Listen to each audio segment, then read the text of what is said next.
दत्तात्रेयाय नमः, दत्तात्रेयाय नमः। जिंदगी बहुत ही अजीब होती है और इस विश्व में बहुत सारे लोग भी अजीब होते हैं, उनका बर्ताव अजीब रहता है।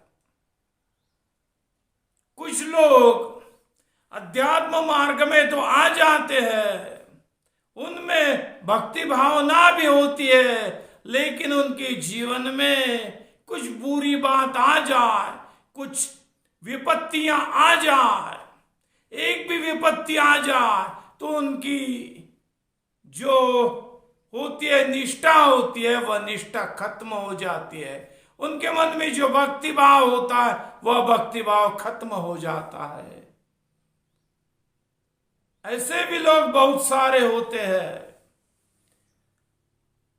लेकिन जिनकी भावना कुछ विशेष ऐसे किस्म की होती है, उनको विशेष ही फल मिलेगा, यह समझ लेना चाहिए। आम आदमी की बात ऐसी होती है कि यदि बुरा हो गया तो मेरा कैसा हो गया, मेरा बहुत बुरा हो गया, ये मेरे जीवन में ऐसा कैसा आ गया, ऐसे लोग बोलते रहते हैं। यह बुरा समय मेरे ही जीवन में कैसे आ गया, ऐसा बोलते ही रहते हैं। मैं इतना इतना करता हूं, इतना इतना अच्छा काम करता हूं, पुण्य कर्म करता हूं, भक्ति भावना मुझ में है, ऐसी बहुत सारे वे लोग बोलते रहते हैं।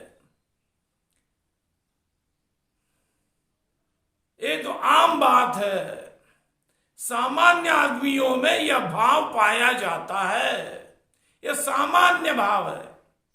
लेकिन जब भावना विशेष किस्म की होती है, विशेष रूप वाली होती है, तो वह विशेष भावना विशेष फल देने वाली होगी, यह समझ लेना चाहिए।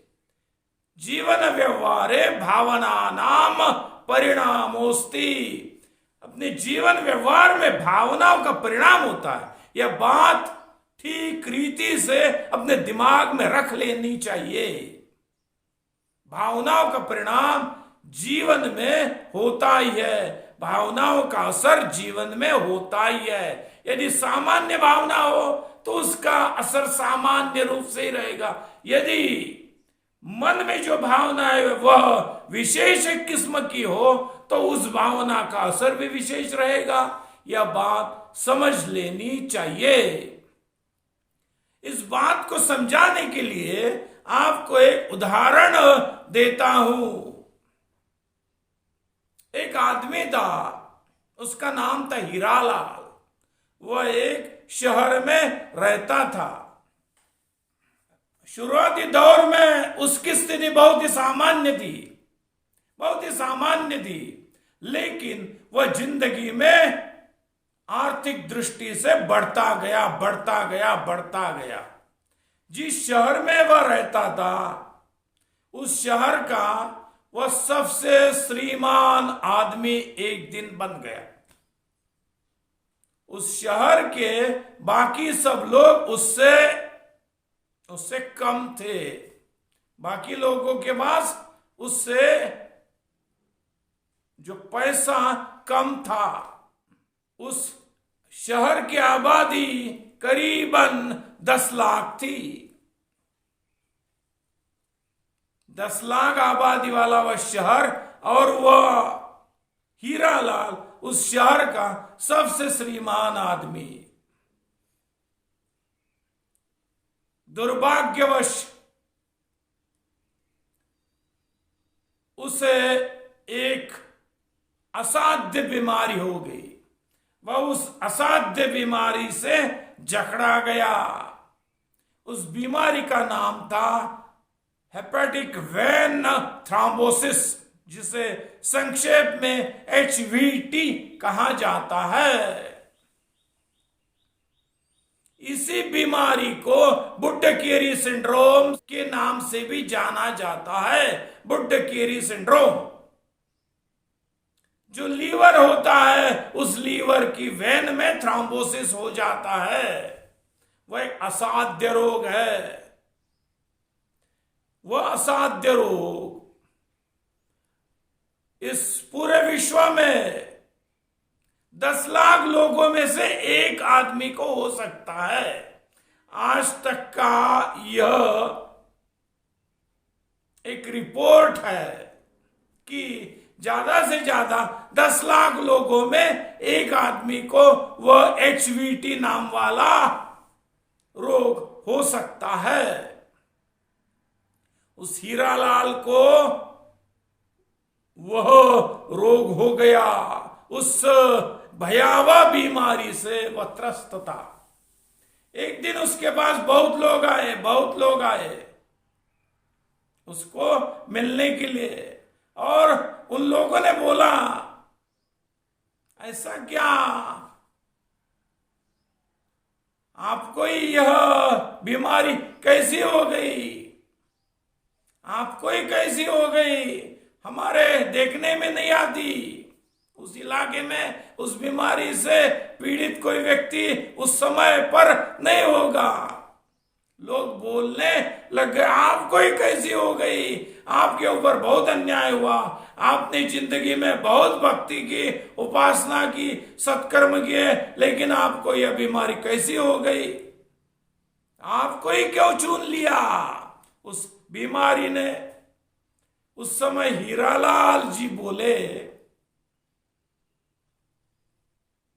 वैसा मैं नहीं सोचता। मैंने जीवन में यह नहीं पूछा कि इस शहर में 10 लाख आबादी वाले शहर में सबसे श्रीमान होने का मौका मुझको ही क्यों मिला। ऐसा मैंने सोचा ही नहीं। इस पूरे शहर में सबसे बड़ा श्रीमान होने के लिए मेरा ही चुनाव, मेरा ही चयन नियति ने क्यों किया, ऐसा मैंने पूछा ही नहीं।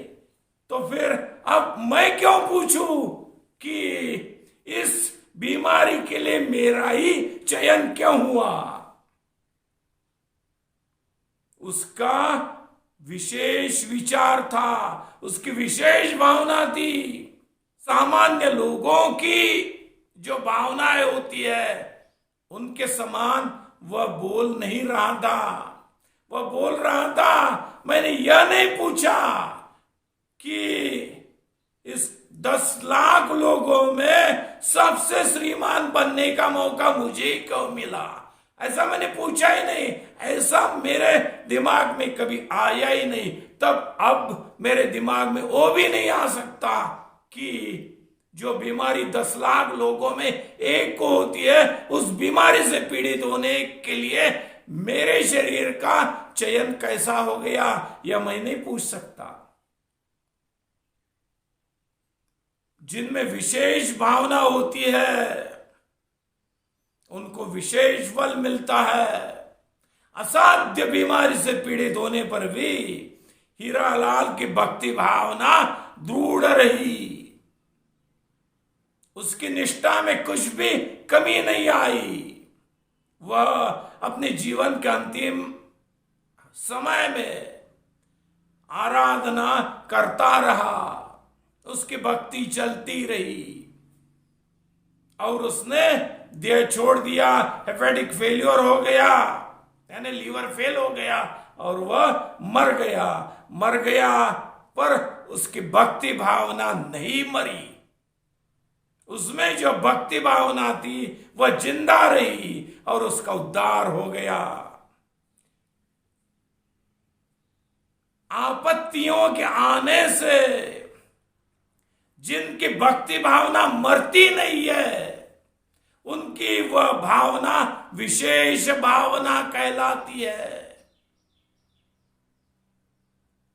आपदाओं से घिर जाने पर भी जिनकी जो निष्ठा होती है, वह निष्ठा, वह उचित निष्ठा कभी डगमगाती नहीं है। उनकी वह निष्ठा विशेष निष्ठा होती है।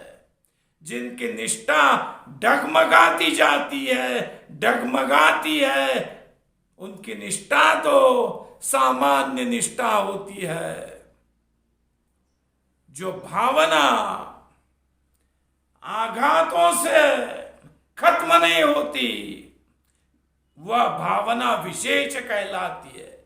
जो भक्ति विपदाओं से डरती नहीं है और मरती भी नहीं है, विपदाओं के कारण जो भक्ति मरती भी नहीं है, वह भक्ति विशेष भक्ति होती है। वह भावना विशेष भक्ति भावना के नाम से जानी जाती है। इसलिए विशेष भावना की भूमिका जीवन में बहुत बड़ी होती है। सामान्य भावनाओं की भूमिका जीवन में सामान्य ही रहने वाली है। जो विशेष भावनाएं होती है, उन विशेष भावनाओं की भूमिका जीवन में बहुत बड़ी रहती है। यह समझ लेना चाहिए। सचमुच अपने जीवन में कितने भी आपदाएं आ जाए तो भी अपने मार्ग से च्यूत नहीं होना चाहिए। यह कब होगा? जब उसके मन में विशेष भावना का निवास होगा, तब यह संभव होगा। जीवन में अध्यात्म मार्ग के लिए अत्यंत अनुकूल ऐसी विशेष भावनाओं का महत्व जान लेना चाहिए। विशेष भावनाओं का महत्व व्यवहार के क्षेत्र में भी होता है और अध्यात्म के क्षेत्र में भी होता है। यह पूरी रीति से समझ लेना चाहिए। दत्त दत्त दत्त।